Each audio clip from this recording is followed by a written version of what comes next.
On our daughter's wedding day, my husband and I saw our picture taped to the gate with a sign that read, "This pair not allowed."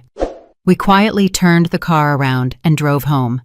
3 hours later, she realized her wedding had ended the exact moment we pulled back into our driveway. Hello, dear listeners. Before I begin telling you this difficult story from my life, I ask that you please support our channel. Subscribe, give us a thumbs up, and tell us in the comments what city you're listening from. It truly means a lot to us. And now, enjoy the story. That morning, I woke up not to the sound of my alarm clock, but to silence. You know that special ringing quiet that comes before a storm or a huge celebration?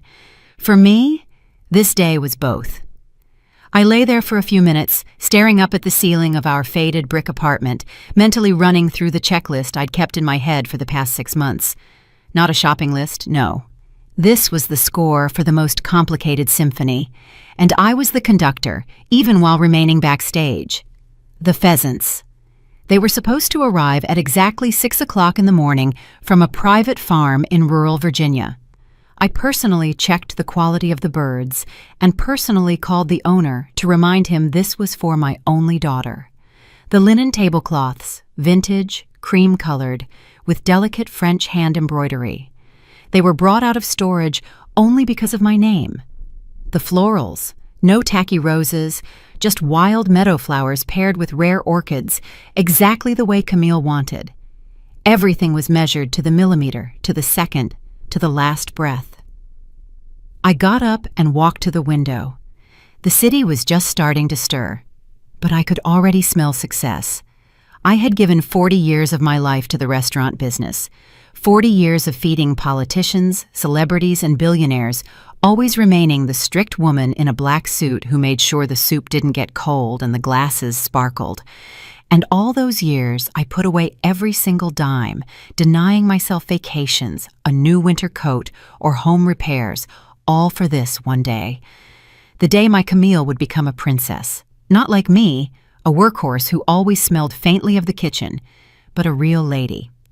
Earl was already up. He sat on the kitchen chair, fully dressed, sipping tea.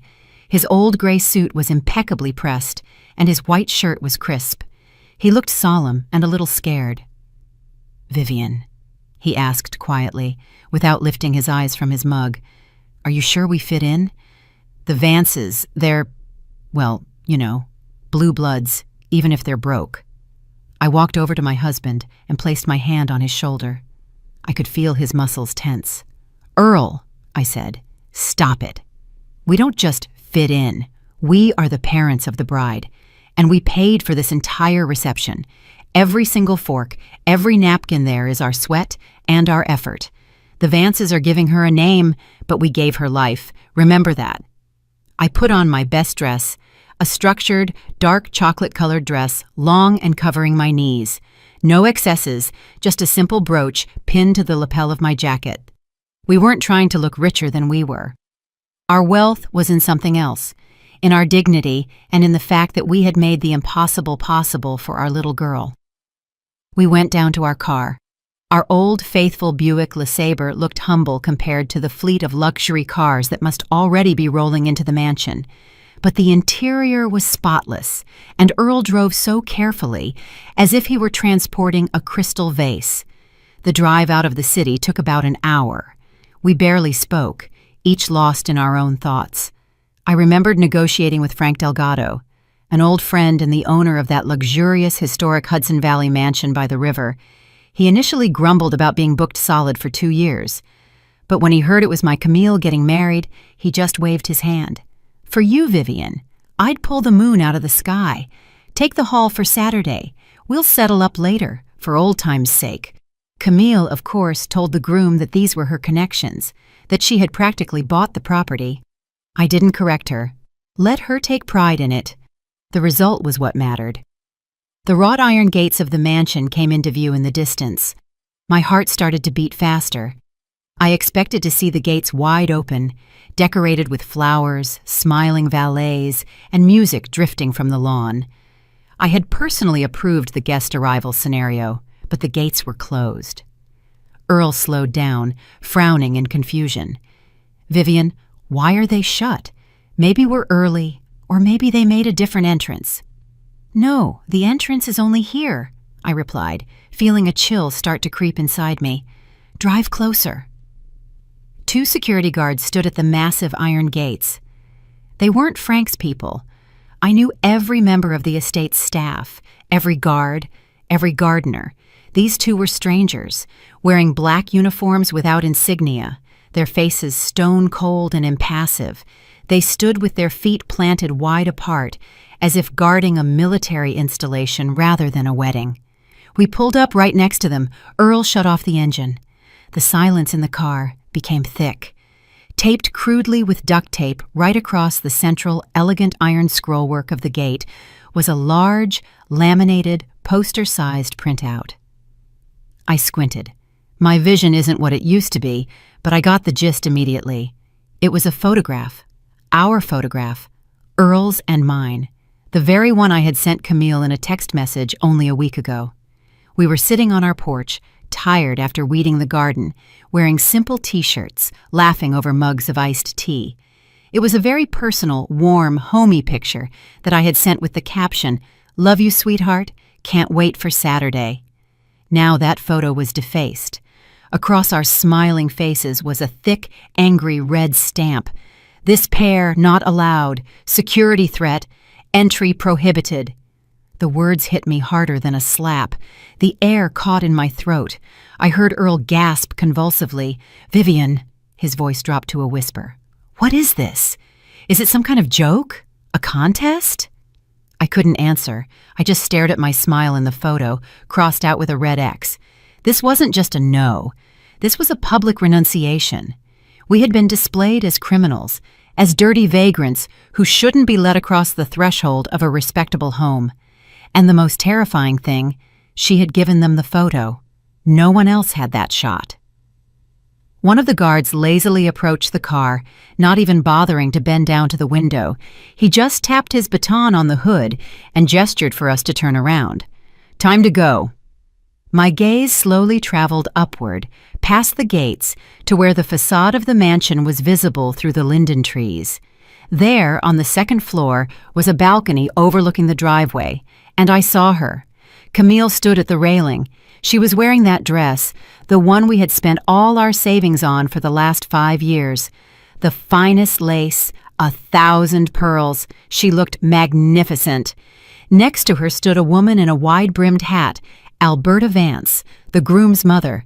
I expected my daughter to see us, to see that shameful sign, and rush out, start yelling at the security guards, tearing the filth down.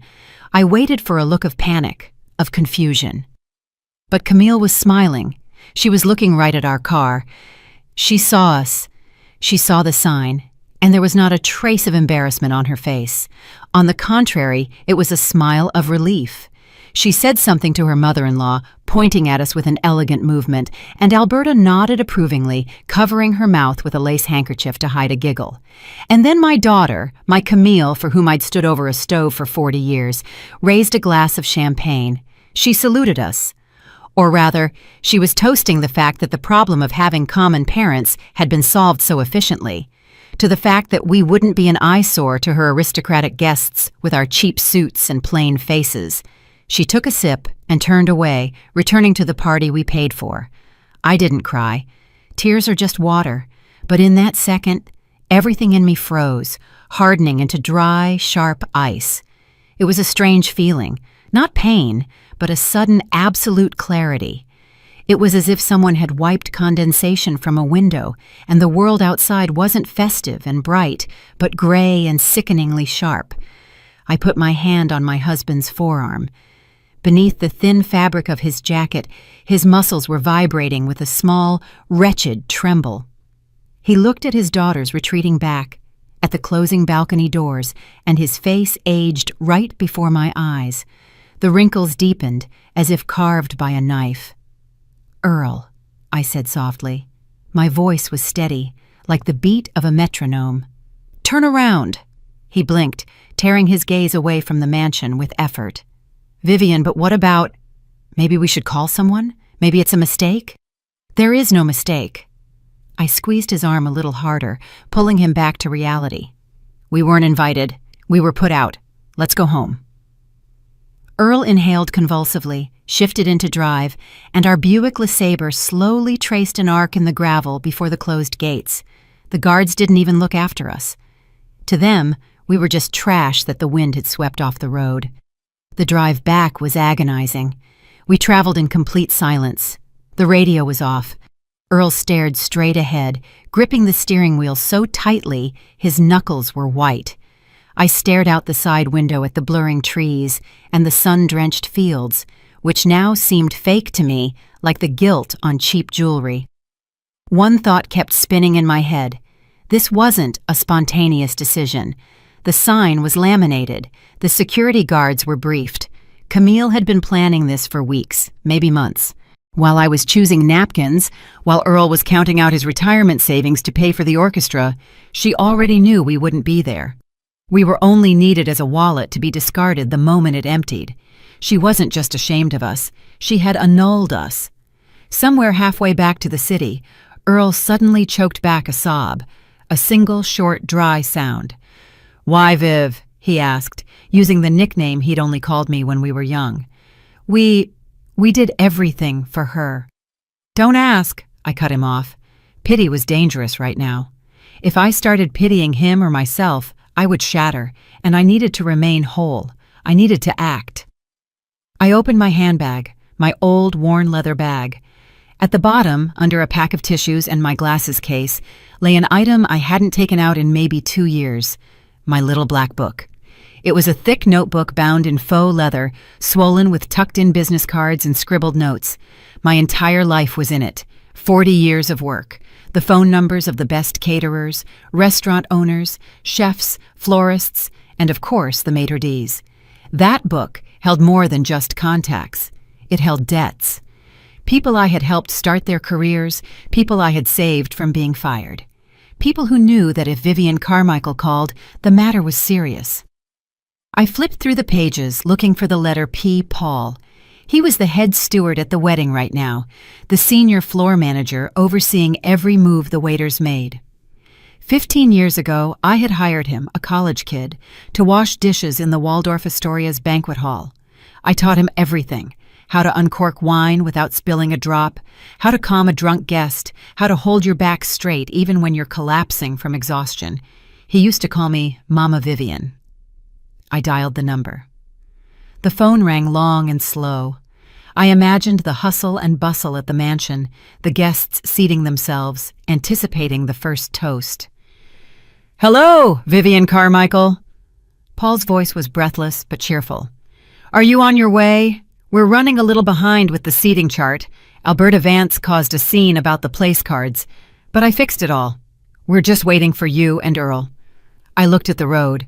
We were entering the city limits. The gray brick apartment complexes surrounded us, pulling us back into our familiar world. "Paul, listen to me carefully," I interrupted him. My tone was the same one I used to use when scolding him for dirty cuffs, icy, and brooking no argument. "We won't be coming." "What?" He was bewildered. "What do you mean you won't come? Did something happen? Did the car break down? I'll send a driver right now." "No, Paul. Listen and don't interrupt. The sponsor has left the project." "What? Which sponsor?" He didn't understand. He was still in party mode. "Me," I said harshly. "I am the sponsor of this banquet. I am the client. I am revoking my presence and my obligations." Silence hung in the receiver. I could hear the background sounds of the party: laughter, glasses clinking, the distant sound of a violin. That world only existed because I paid for it. "Vivian Carmichael." Paul's voice wavered. "I don't understand." He was a smart boy. He was starting to get it. "Do you remember Section 4.2 in our standard service contract? The one we drafted for corporate clients?" "Client refusal of presence," he muttered automatically. "Exactly. In the event of the client's absence from the event, the service format changes. Paul, switch the banquet to commercial mode." "But Vivian Carmichael, there are 200 people. There's the caviar, the pheasants, the wine alone. $8,000 worth is already open."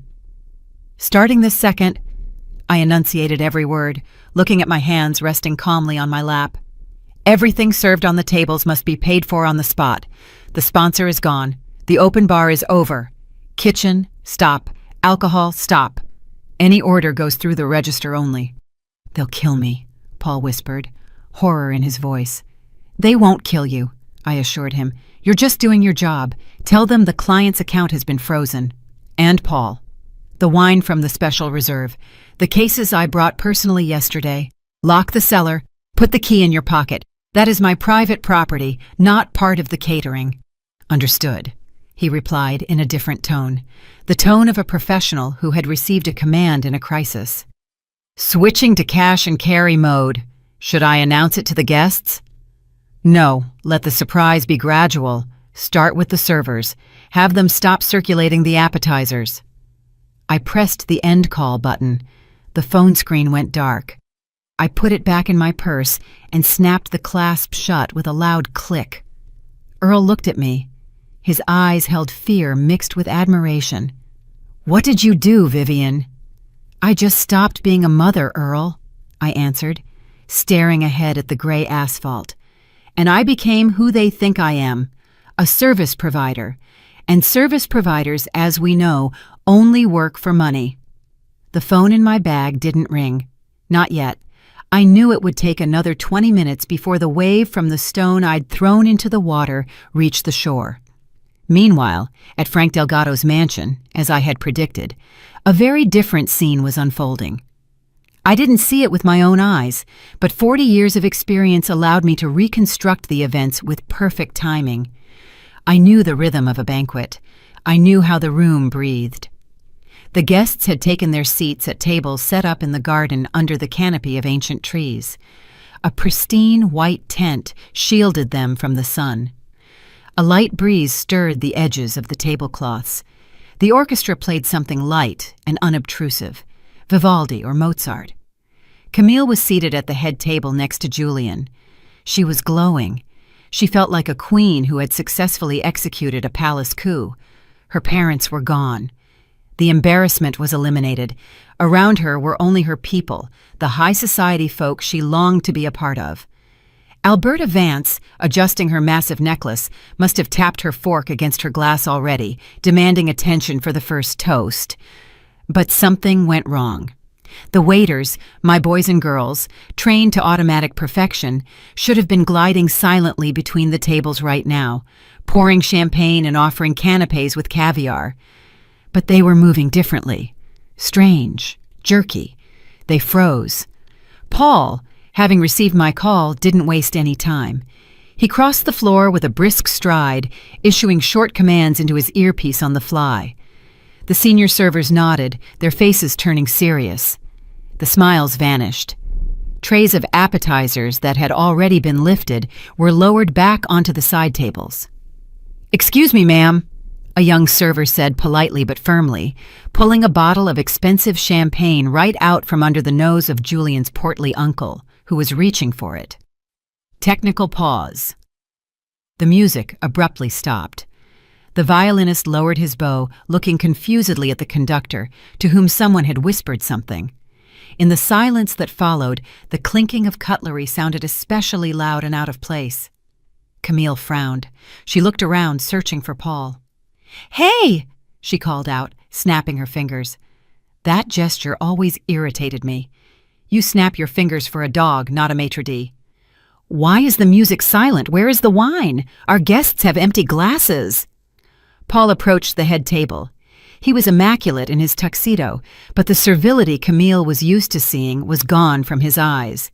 He looked at her the way you look at a customer whose credit card has just been declined. "Madam," he said dryly, "not Camille or Mrs. Vance, but a flat, impersonal madam. We've encountered a difficulty accessing the alcohol reserve." "What difficulties?" Alberta Vance cut in, her nostrils flaring in anger. "You can't open a bottle. It's crystal. We paid for it." "I'm afraid not," Paul replied calmly. "The wine cellar and the premium alcohol are the private property of the event's sponsor. As the sponsor is not on the premises and has not authorized the reserve to be opened, access is sealed. I have the key, but I am not authorized to use it without the owner's direct command." Camille turned pale. The patches of blush on her cheeks turned bright red. "What sponsor? What are you talking about? This is my wedding. I'm the hostess. Pour the wine immediately." "Your wedding is unquestionable, madam," Paul agreed, a barely perceptible hint of irony in his voice. "But the service contract was not signed by you, and the premium items were not paid for by you." The crowd started whispering. Guests began looking at each other. Someone nervously chuckled. Julian, the groom, sat with his head hunched between his shoulders, fidgeting with his napkin. He looked like he wanted to disappear. "This is outrageous!" Alberta Vance shrieked. She stood up, knocking over her chair.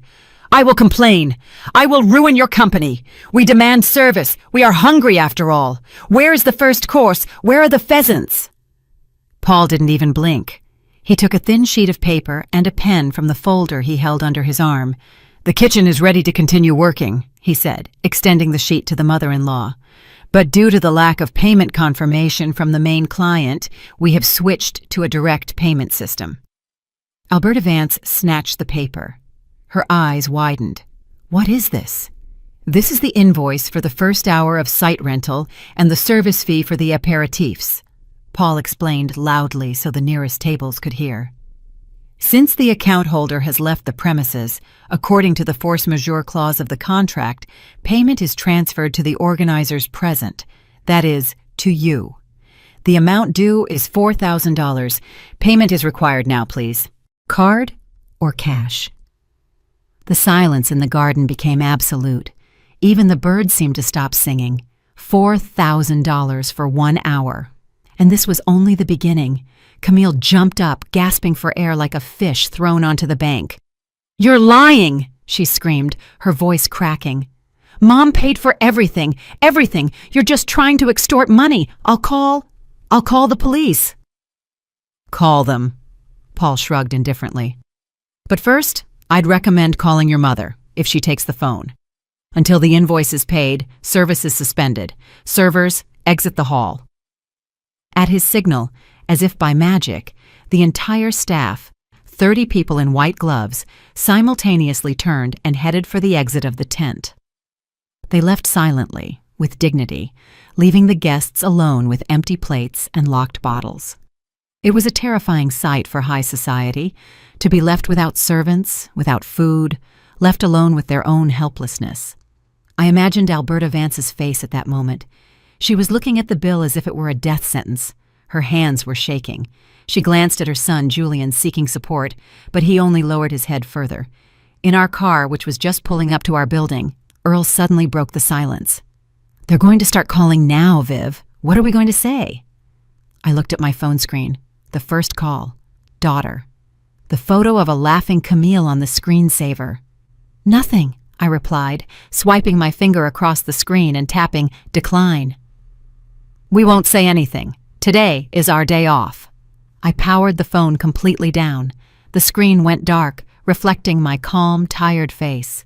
We were almost home, but I knew the real storm was still ahead. After all, I had only tugged on one thread, and I still held the entire spool in my hands. The key turned in the lock with a soft click, letting us back into the silence of our apartment. Here in the hallway, it smelled of old books and dried mint, the scent of our real life, the one Camille had tried so hard to erase. Earl and I walked in without taking off our shoes, like guests in our own home. He sank onto the ottoman in the entryway, slumping, and buried his face in his hands. His shoulders began to shake again, but this time, silently. "Viv," his voice was muffled beneath his palms.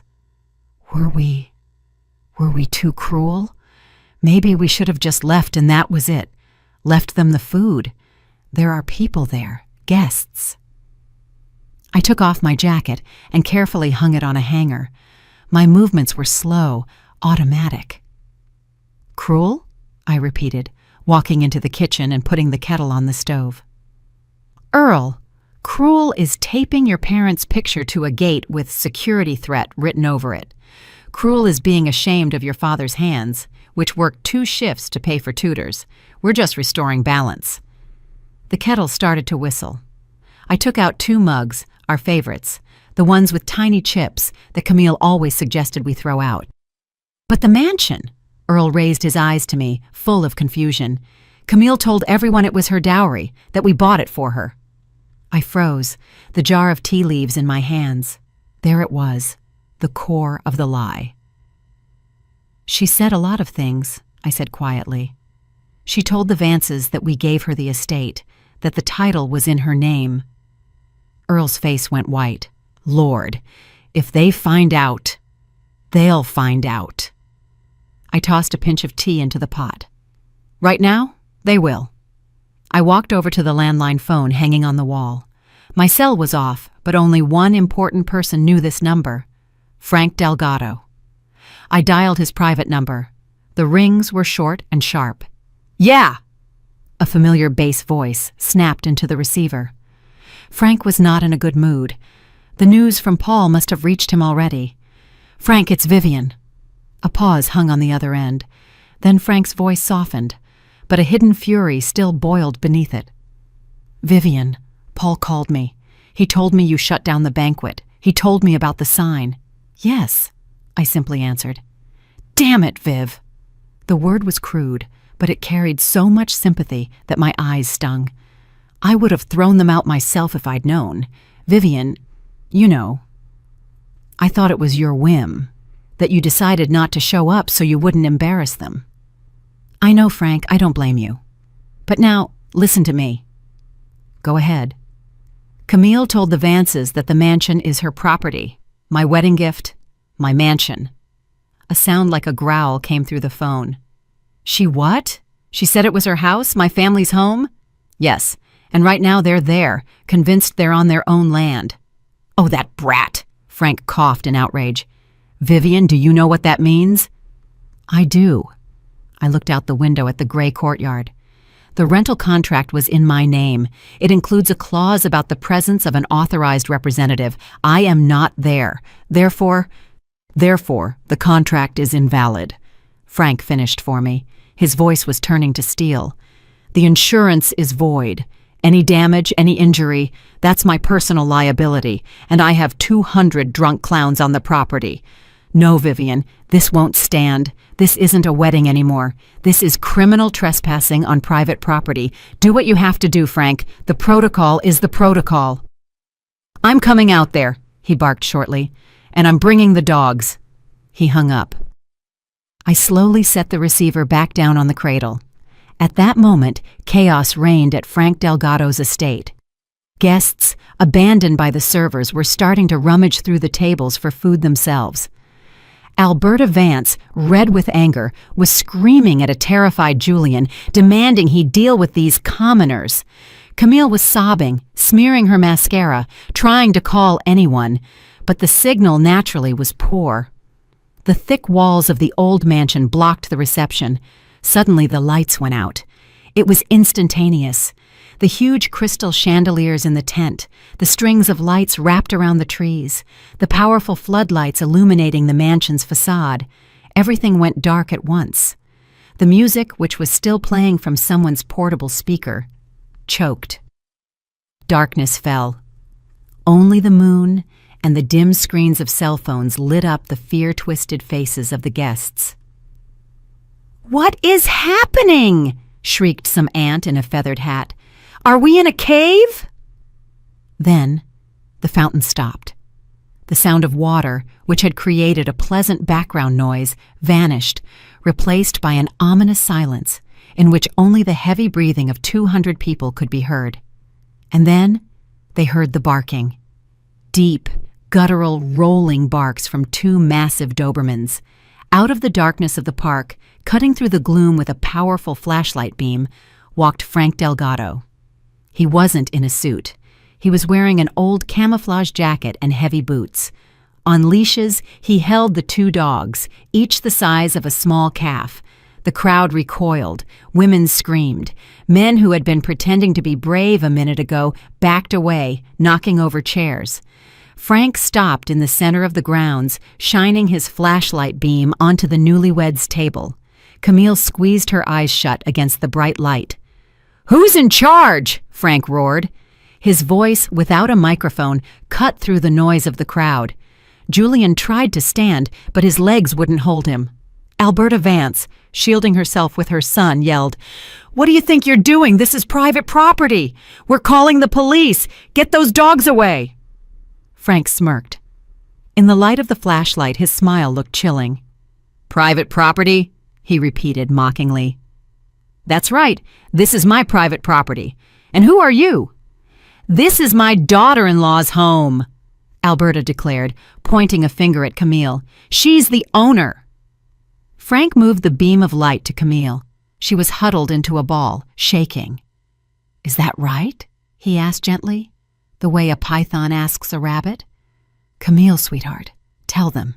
Tell them whose house this is." Camille was silent. She couldn't squeeze out a word. "Speak!" Frank yelled, and the dogs backed him up with a growl. It's a rental," she whispered, barely audible. "Louder!" Frank demanded. "It's a rental!" she screamed, breaking into hysterics.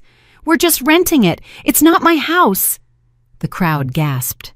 Alberta Vance froze, her mouth open. She slowly turned to her daughter-in-law. "What?" she hissed. You lied this whole time?" "The rental contract is terminated," Frank announced, not giving them time to react. "Due to a gross violation of terms and the absence of the contact person. You have 30 minutes to get off my property. In 30 minutes, I'm letting the dogs off the leash. Time starts now." He ostentatiously checked his watch. The panic that gripped the guests was indescribable. People grabbed their purses, shoved each other, ran toward their cars, shining their phones at the ground. The aristocrats forgot their manners. They pushed each other in the narrow path, swearing and cursing the wedding, the groom, and the bride. In the chaos, Julian grabbed Camille by the arm, not gently, like a lover, but painfully enough to bruise. "You lied?" he yelled in her face, spitting. "You said the house was yours, that your parents have millions." I wanted it to be better," Camille cried. "I thought Mom would pay. She always pays." "Idiot!" Julian shoved her so hard she fell onto the grass, staining her precious dress. "We can't pay, don't you get it? We don't have any money, not a single penny. We are broke." Camille looked up at him with tear-filled eyes. "Broke? But Mama Alberta talked about a French estate, about stocks." Julian laughed hysterically, glancing at the fleeing guests. "The estate? Sold 5 years ago. The stocks? Worthless. We owe the bank so much you couldn't pay it off in your lifetime. We only married you for your parents' money? We thought they would save us." The words hung in the air, heavy as a tombstone. Camille sat on the ground, in the dirt, in the dark, under the barking of the dogs, and looked at the man she had called her husband half an hour ago.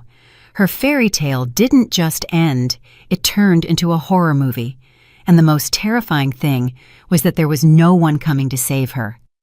Mom wouldn't come. Mom had turned off her phone. Julian's words still rang in the air, mixing with Frank's dogs barking. "We only married you for your parents' money." Camille sat on the grass, not attempting to get up. The mud had already soaked into the hem of her dress, turning the delicate embroidery into a gray mess. But she didn't notice. She looked at her husband, pale, twitchy, his face contorted with malice, and saw him for the first time. Not a prince from an old family, but a cornered, pathetic gambler whose bet hadn't paid off. "What did you say?" she whispered. Her lips barely moved. "Are you deaf?" Alberta Vance shrieked, looming over her like a vulture. Her hat had slipped to the side, giving her a crazed look. "We're ruined! Your father, that cook? We thought he had a chain of restaurants. You said he was the king of banquets. We were counting on your dowry to pay off Julian's debts. And now what? We're being kicked out like dogs. And that bill, who's going to pay?" Camille tried to stand, leaning her hand on the ground. "But you're the Vances, the family crest, the history." "You can't eat history," Julian roared. He grabbed an unfinished bottle of wine from the table, which someone had left in their haste, and took a greedy swig right from the neck. A red stream ran down his chin onto his pristine white shirt. My father lost everything gambling 10 years ago. We live on credit. We mortgaged the condo to buy me this suit and this ring. We thought your parents were a gold mine. Silent, hard-working suckers who would give everything for their daughter's happiness. He hurled the bottle into the bushes. The sound of breaking glass made Camille flinch. And you? Julian jabbed his finger at her. You turned out to be just as worthless as us. A pauper, a liar, my mansion, my catering. Ugh! Almost no one was left around them. The last guests, stumbling in the darkness, were running toward the gates, where their cars were creating a gigantic traffic jam. No one wanted to witness the shame. No one wanted to pay the bills. The fairy tale of the rich heiress and the noble aristocrat had burst, splattering mud on everyone nearby. Frank Delgado stood slightly apart, arms crossed. The dogs at his feet had quieted, sensing that the threat had passed. Only human rot remained. He didn't intervene. He gave them time to destroy each other. You have 10 minutes left, he said loudly, looking at his watch. Then I'm locking the gates. Anyone who doesn't make it is sleeping in the woods. Alberta Vance grabbed her son's arm. Julian, let's go. We have to leave. We still have to deal with the bank. And her? Julian gestured to Camille, who was still sitting on the ground, hugging her knees. Let her rot here, the mother-in-law threw over her shoulder. She lied to us. She ruined our lives. They turned and walked quickly toward the exit, without a single backward glance. Camille was left alone, in the dark, in the dirt, in a silence broken only by the sound of receding cars. She slowly got up. Her legs were shaking. The dress, heavy with mud and tears, weighed her down. She looked around, empty tables, overturned chairs, broken glasses, the ruins of her ambition. And suddenly, she understood. My parents... They knew. Mom knew. She snatched up her phone. Her trembling fingers dialed the number. The subscriber you are trying to reach is temporarily unavailable. She screamed. It was a scream not of pain, but of rage. She hurled the phone onto the grass, then immediately grabbed it again. She had to get to them. She had to make them fix everything. Mom always fixed everything. Mom always found a way out. Mom couldn't leave her like this. She ran toward the exit, barefoot on the gravel, having lost her high heels in the scramble, not feeling the pain. She burst through the gates and saw a taxi dropping off a late arrival. A photographer, apparently, who was just showing up now. Stop! She screamed, throwing herself toward the car. Take me to the city, immediately! The driver looked nervously at the disheveled woman in the dirty wedding dress. I'll pay, she cried hysterically, yanking the door handle. Double fare, triple! Just get me out of here! She gave the address, our address. While Camille sped toward the city, Earl and I sat in our kitchen. The kettle had long since gone cold, but we hadn't touched our mugs. Earl was looking out the dark window. Viv, he said softly. You know Julian. He's a gambler. I overheard his father mention debts at the engagement party, but I thought, business is business, credit is credit. I nodded. I heard it too, but I didn't just hear it, Earl. I checked. He looked at me in surprise. You checked? Of course. The first time Camille brought him around, I called a friend of mine at the bank, the one whose son's wedding I organized last year. I asked her to run a background check on the Vance name. And? Blacklisted. I sighed. Their credit history is ruined. Assets seized. They are bankrupt, Earl. Officially bankrupt. They were looking for a life raft and found our daughter. And you kept silent. There was not resentment in my husband's voice, but astonishment at my composure. I tried to tell her. Remember a month ago when I brought up the prenuptial agreement about checking their assets? Earl looked down. She said you were meddling, that you were jealous of her happiness and the nobility of her fiancé. Exactly. She didn't want to hear it. She was blinded by the luster of their name and her fantasies. If I had shown her the documents, she would have accused me of forging them. She had to see it herself. See them eat each other alive, Earl concluded. Yes, it's a cruel lesson, but it's the only one she'll ever learn. The doorbell rang. The sound was sharp, demanding, prolonged. Someone was leaning on the button and not letting go. We exchanged glances.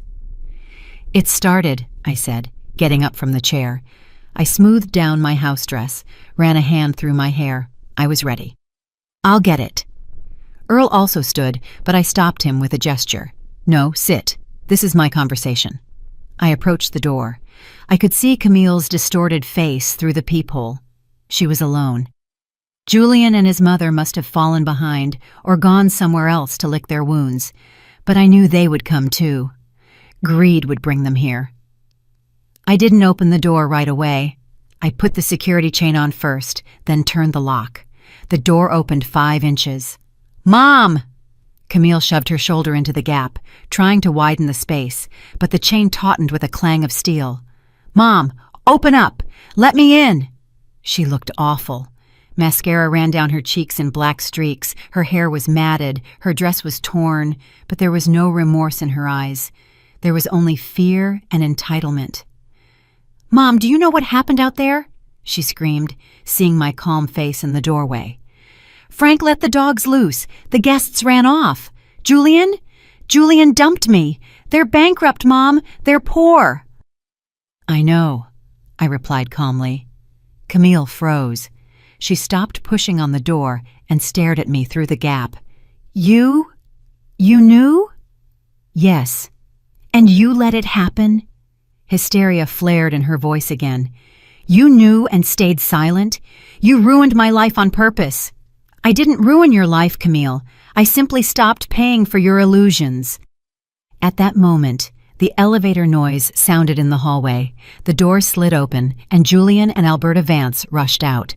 They looked no better than Camille, disheveled and out of breath.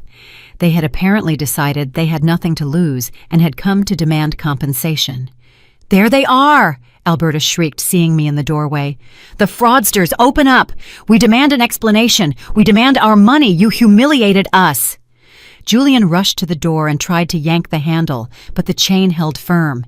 "You owe us!" he screamed. "You promised a dowry! Where is the money? Where is the mansion? We'll sue you for fraud!"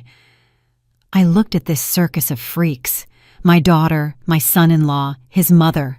3 greedy mouths that had been ready to tear each other's throats out, now united against a common enemy. "Leave," I said quietly, but loud enough for them to fall silent. "There is nothing here for you." "We won't leave!" Camille squealed. "Mom, let me come home. I feel sick. I'm pregnant." Silence fell in the hallway. Julian froze with his mouth open. Alberta squinted. "Pregnant," Earl whispered, coming up behind me and placing his hand on my shoulder. "Is it true?" "Yes!" Camille nodded frantically, grasping at the last straw. "Yes, Dad. You're going to have a grandson. You can't kick your pregnant daughter into the street. Julian, tell them." Julian, instantly reoriented, nodded. Yes, it's the heir. You are obligated to secure his future. Stress is dangerous for the baby. Open the door, now." I looked at my daughter. In her eyes was the hope that this lie would work, that the sacred word grandson would melt our hearts and we would open our wallets again. I gave a sad smile. "Wait here," I said, and closed the door in their faces. "Vivian, what are you doing?" Earl whispered. "Is she telling the truth?" "No, Earl." I walked into the room to my desk. "She's not pregnant, and I'll prove it to them right now." I opened the document drawer. On top lay an envelope from a private clinic. It had arrived 3 days ago at our address because Camille was still officially registered here and had used this address for correspondence on her form. She'd simply forgotten to pick it up in the scramble of wedding preparations. I took the envelope, returned to the door, and opened it again on the chain. The trio was still there, awaiting their triumph. "Here," I pushed the envelope through the gap. "Read this, sweetheart. It came for you on Tuesday." Camille snatched the envelope and tore it open. Her eyes scanned the lines. Her face turned ashen. "What does it say?" Alberta asked impatiently, snatching the paper from her daughter-in-law's hands. She read aloud, with emphasis. Dear Camille, a reminder of your required follow-up appointment regarding the installation of a long-term contraceptive implant. Effective period, 3 years. Installation date, 1 month ago. Alberta slowly raised her eyes to Camille. An implant? A month ago? Julian backed away from his wife as if she were infected. You got an IUD? But we were trying. You said you wanted children. It's a mistake, Camille stammered, but the lie was written across her face in enormous letters. There is no mistake, I said from behind the door. You are not pregnant, Camille, and you never planned to be. You just wanted to secure your position in their family and stall for time. You little tramp! Alberta roared and swung her purse at Camille. I slammed the door shut, cutting off their screams. The lock clicked. This time it clicked shut, forever. The screams outside the door didn't stop, but now the tone had changed. If before it was a unified chorus of demands directed at us, now that chorus disintegrated into a high-pitched solo of mutual accusations. I could hear Alberta cursing the barren liar, Julian whining something about lost time, and Camille, choking on her tears, trying to justify herself. But her voice was drowning in their hatred. I leaned my back against the cool metal door and closed my eyes. Earl stood beside me, pale, his fists clenched. An implant, he whispered, shaking his head. She even lied to us about grandchildren. Viv, remember last week when she was choosing names? If it's a boy, we'll name him after Grandpa. It was part of the performance, Earl, so we wouldn't shut off the money supply before the wedding. Suddenly, something heavy hit the door. A kick, probably. Open up! Julian roared. His voice cracked. We're not done. You think you got rid of us with a piece of paper? You owe us compensation for moral damage, for fraud. Yes, Alberta chimed in. We'll sue. We'll take everything you own, the apartment, the summer cottage, everything. You're scammers. You gave us a defective product. I opened my eyes. There was no fear inside me, only fatigue and the desire to put down the final period. They wouldn't leave until they were convinced there was nothing left to take. They were like jackals. As long as they saw a scrap of meat, they would gnaw. I needed to show them the bone was clean. Step back, Earl, I said, unhooking the chain. You're going to let them in? He asked, frightened. No, I'm going out to them. I flung the door wide open. They froze. Julian with his leg raised for a kick, Alberta's face distorted with malice, Camille smearing mascara on her cheeks. Seeing my calm confidence, they were momentarily stunned. I stood on the threshold of my home in my simple house dress, yet I felt like I was in control. You want money? I asked softly. We want justice! Alberta shrieked, trying to squeeze past me into the apartment, but I blocked her path with my hand. The gesture was light, but authoritative. Stop, I said. You won't enter this apartment again, ever. The conversation will be here. Justice? I gave a wry smile. Fine. Let's talk about justice. Julian, your debts total $1.5 million. I saw the bank statement. Your mother mortgaged her family jewels back in '98. You're broke. Julian turned pale, his eyes darting back and forth. Where did you get that? Slander? They are facts. And now, about my wealth, which you were counting on. You demanded a dowry, I continued, unrolling the paper. Camille told you there was a large sum in her account, a nest egg we'd saved all our lives. Yes! Camille screamed, raising her tear-stained face. You promised. You said you would transfer the money on the wedding day. Where is it? If you transfer it now, Julian will forgive me. We can start over. She looked at me with such pitiful hope that it almost physically hurt. She was ready to buy that scoundrel's love with our money. The money was there, I nodded. $50,000. Everything your father and I saved over 40 years, denying ourselves everything. The sale of your grandmother's condo, my pension savings, my side jobs, everything was ready for the transfer. The transaction was scheduled for today for exactly 12 o'clock noon. Julian's eyes lit up with avarice. Then transfer it. What are you waiting for? It's our money, the family capital. It was there. I repeated, emphasizing the past tense. The key word is was. I held out the receipt to them. Look at the time, I said. 4:30 p.m., exactly half an hour after we drove away from your wedding gates. Julian snatched the receipt. Alberta and Camille clustered around him. Hospice Aid Charity Fund, Julian read in a trembling voice. Amount $50,000. Status executed. A deathly silence hung in the air. You could hear the light humming in the hallway lamp. What is this? Alberta whispered, not believing her eyes. You gave the money to a hospice? Yes, I answered. An anonymous donation, non-refundable. The money is already gone from the account. We don't have it, and neither do you. You're insane, Julian screamed, crumpling the receipt and throwing it on the floor. You old lunatic! You burned $50,000? Just like that? Not just like that. I looked him straight in the eye. I bought my freedom and my husband's freedom with it. We are no longer the cash cows for your greed. Camille slid down the wall onto the dirty communal floor. She understood. Now she understood completely. The money was gone. The mansion was gone. The dowry was gone. All that remained were her husband's debts, her mother-in-law's hatred, and the closed door of her parents' home. Mom, she moaned. Why? For the portrait on the gate, daughter, I answered. For being ashamed of us, for lying, for wanting to use us and throw us away. We just beat you to it. We threw away that baggage first. But what about us? Alberta wailed. We can't pay for a taxi. We have nowhere to go. The apartment is sealed by the bank. Those are your problems, I said. You're aristocrats. Figure something out. Maybe sell your titles. Oh, right. They're worthless. I took a step back into the apartment. Goodbye, I said. Julian lunged for the door, trying to get his foot in the gap. But Earl, my quiet, calm Earl, suddenly stepped forward. In his hand was a heavy cast-iron skillet, which he must have grabbed from the kitchen. He didn't raise it. He just held it as a weighty argument. Move your foot, he said quietly, but Julian jumped back as if scalded. I closed the door and turned the lock twice. I secured the chain.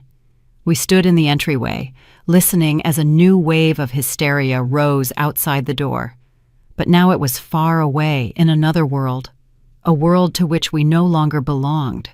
Our peace was broken not by their screaming, but by the wail of a siren. It drifted up from the street, cutting through the double-paned windows, and a minute later there was another knock on the door. This was a different knock, official, confident, heavy. Police, open up! Earl flinched and looked at me anxiously. I just nodded reassuringly. I had expected this. Our neighbors are vigilant, and the performance in the hallway was too loud even for a Saturday night. I opened the door. 2 police officers stood on the threshold. Young guys in uniform, tired and clearly annoyed by the call. Behind them, pressed against the wall, stood our guests. Julian looked like he'd just been in a brawl. Alberta Vance tried to maintain the remnants of grandeur, adjusting her crooked hat, and Camille just sat on the steps, covering her face with her hands. Ms. Carmichael? The senior sergeant asked, looking at his tablet. We got a call about a breach of the peace. Neighbors complaining about screaming and threats. Yes, this is my apartment, I answered calmly. And these people, I nodded at the huddled trio, were trying to force their way into my home against my will. They threatened violence and tried to extort money. That's a lie, Alberta shrieked, stepping forward. We're family. They're my daughter-in-law's parents. They stole our property. They're scammers. Officer, arrest them. They stole the money promised by the marriage agreement. The officer sighed wearily. Family disputes are the least favorite kind of call for any patrol officer. Ma'am, calm down. What agreement? Do you have documents? A verbal agreement, Alberta stated. They promised a dowry, $50,000, and now they say they gave it to some fund. It's theft. The sergeant looked at me. Sympathy was visible in his eyes. He must have already noticed the contrast between the calm, elderly couple in the doorway and the hysterical woman in the hat. Do you have any claims against these people? He asked me. I only have one request, officer, I said. Remove them from my apartment building.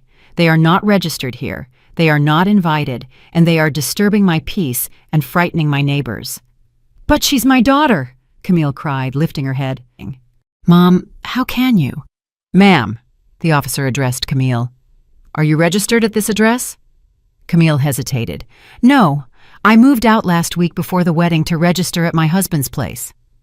"Then you have no right to be here," the sergeant cut in. "All right, folks, time to go.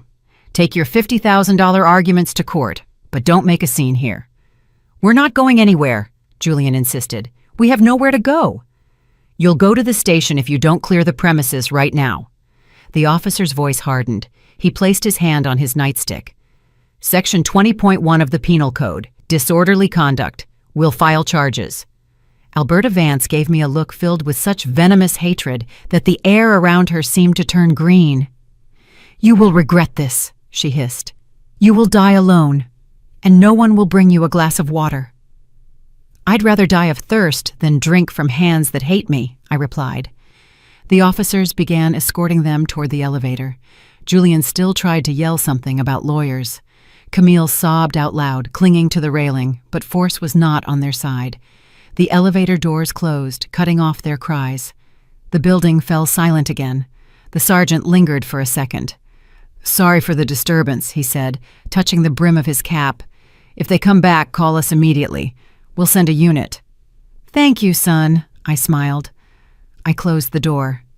This time, I didn't just lock it. I closed a chapter of my life. We returned to the kitchen. Earl sat down at the table and looked at the clock. "Almost 5 o'clock in the afternoon," he said aimlessly, "and we haven't eaten lunch." "And we won't," I replied, walking to the refrigerator. "We have more important things to do." "What things?" he asked, surprised. "Court? Lawyers?" "No, Earl. Travel." I took a bottle of vodka out of the freezer, the one Earl kept for a rainy day. But today wasn't a rainy day. Today was a day of liberation. I poured 2 shots. "Drink," I commanded, "to a new life." Earl drank it, choked, and wiped his mouth with his sleeve. "Viv, what are you talking about? What trip? We don't have money. You just said the hospice fund." I smiled slyly. I walked over to the desk where the folder with the wedding documents lay. The one I had shown Julian, but not completely. I hadn't lied to them, Earl. The $50,000 really did go to the fund. That was our burial money, our safety net, the one they wanted so badly. But I hadn't told them about something else. I pulled another sheet of paper from the folder. It was a bill of sale.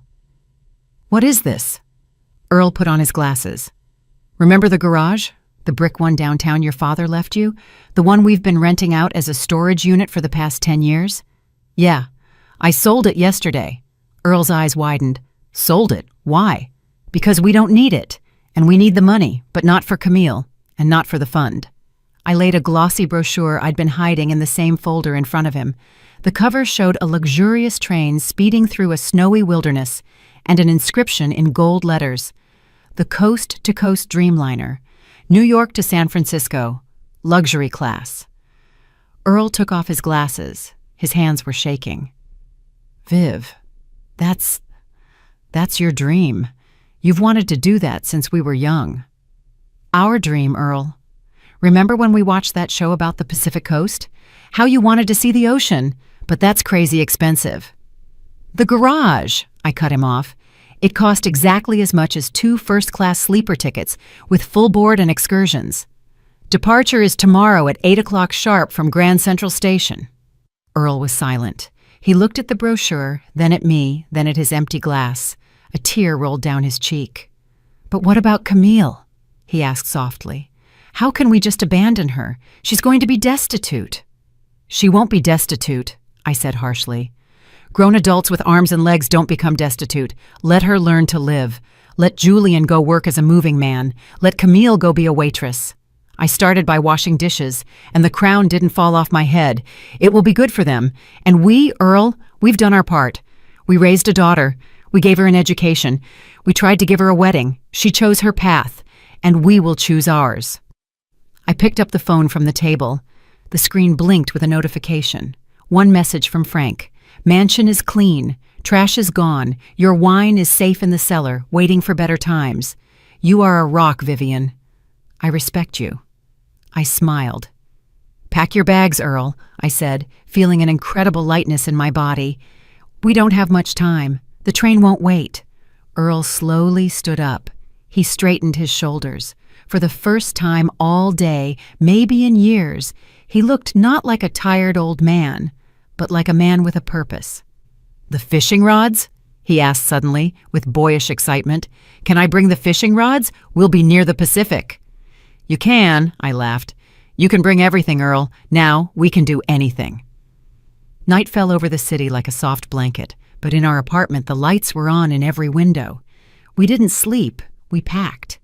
It was a strange process, fitting an entire life into 2 suitcases. Usually, getting ready for a trip is a scramble of lists and the fear of forgetting something. But now, we moved in a meditative rhythm. We didn't take anything extra, just the essentials. Warm clothes for the mountain winds, comfortable shoes, and medication. Age, after all, was taking its toll. And a couple of books. I took a volume of poetry. Earl took a fisherman's guide. I opened the closet in the hallway to get the travel bag, and my gaze fell on the hanger. Hanging there was that dark, chocolate-colored dress I had worn that morning. It seemed alien to me now, like a costume from a play long since retired from the repertoire. I ran my hand over the fabric. No nostalgia, just a slight surprise. Was that really me? Was I really planning to stand in a crowd of arrogant guests, catching crumbs of attention from my own daughter? The phone rang again. This time, it wasn't Frank or Camille. The number was unfamiliar. Hello? I held the phone to my shoulder, folding a sweater. Vivian Carmichael? The voice was young, female, and uncertain. It's Lena, the administrator from the hospice. I'm sorry to call so late. We just saw the deposit for $50,000. It's a mistake. I paused. No, Lena, I said softly. It's not a mistake. It's a gift. The young woman started to cry. I could hear her sniffing. You have no idea. Our roof was leaking in the 3rd wing. We didn't know how we were going to pay for pain medication next month. You saved us. Can we write about you? Can we put up a plaque? No, I said firmly. No plaques, no names. Just write, from parents who love. That's enough. Thank you. Thank you so much. I hung up. A warmth spread through my soul. Not the scorching pride I felt while organizing the wedding, but a quiet, steady warmth, like that of a wood stove on a winter day. This money didn't go toward caviar for people who despised us. It went toward silencing someone else's pain. This was right. Earl came out of the bedroom. He was already changed into his traveling clothes, comfortable corduroy pants and a flannel shirt. In his hands, he held the fishing rods in their case. Ready? I asked. Ready, he nodded. Viv, what about the picture? The one from the gate? I froze. I had completely forgotten about it. As we drove away from the mansion, obeying some impulse, I had asked Earl to stop, gotten out, and ripped that damned sheet off the gate, crumpled it, and thrown it into the back seat.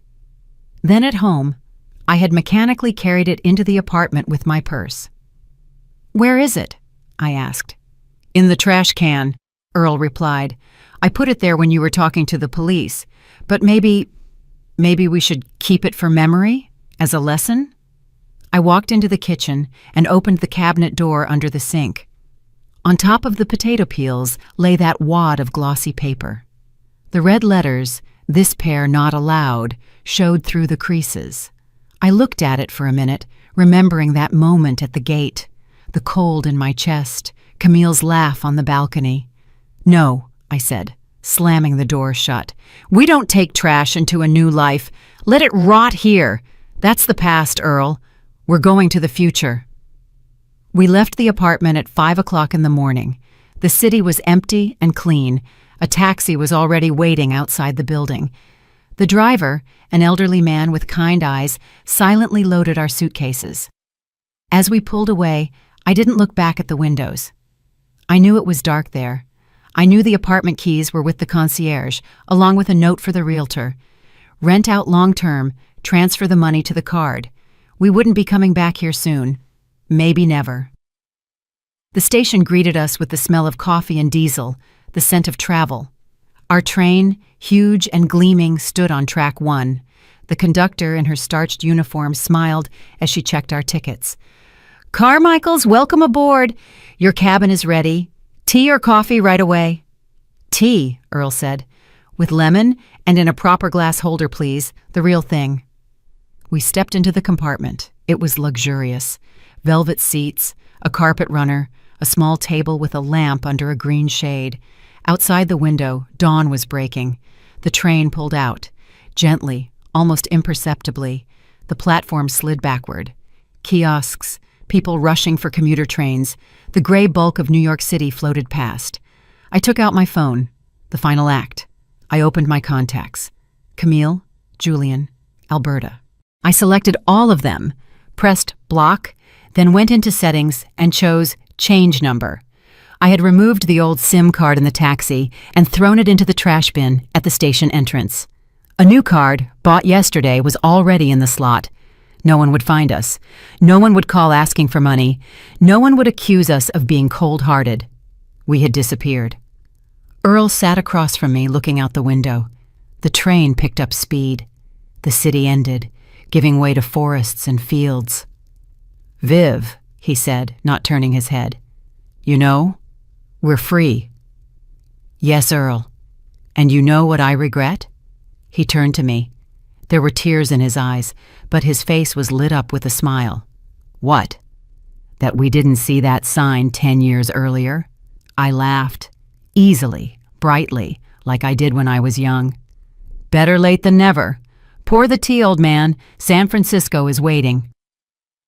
The train sped west, carrying us away from fake weddings, ungrateful children, and debts we didn't owe. Ahead were thousands of miles of forests, great rivers, mountains, and the Pacific Ocean. Ahead was the life we deserved.